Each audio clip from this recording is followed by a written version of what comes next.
Tonton at si Tita Jex Yes. ng OGDS Showbiz Update. Oo. At ako ay naniniwala na kapag may upuan, dapat upuan. Yes, amin. Alam bakit?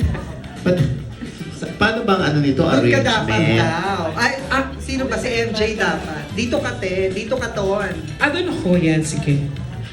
Dahil una sa lahat, sa tiwala ng TV5, ng Kapatid Network na ipagkatiwala sa amin itong daily show na amin na araw na mapapanood kada linggo, no? Every week. Kaya kami ay tuwan-tuwa. At syempre, pangalawa, ang pre-programming pa namin ay ang mga Dapper Cats, ang Itbulaga. Kaya feeling ko matutulungan din naman kami sa para mas marami pang manood. At wala naman po kami masyadong kalabang sa hapon, kundi yung mga drama, yung mga drama-drama. Syempre, alam niyo na, pagkahapon, iba-iba naman ang mga taste ng mga tao sa panonood ng television. So, yung iba gusto lang maaliw, yung iba gusto ng chismis, yung iba gusto, wala lang, gusto lang nilang manood. Sa panahon ngayon na napakahirap ng i-please ng mga tao, ay talagang yan po yung una naming concern. Kung paano namin bubuhayin yung hapon. Kaya isang malaking ano po ito, hindi man tinik sa dibdib, no? Isang malaking pasanin po sa amin ito. Isang hamon na ikaw talaga nagsabi ng hamon. Hamon. Ito, hamon. Okay, sorry.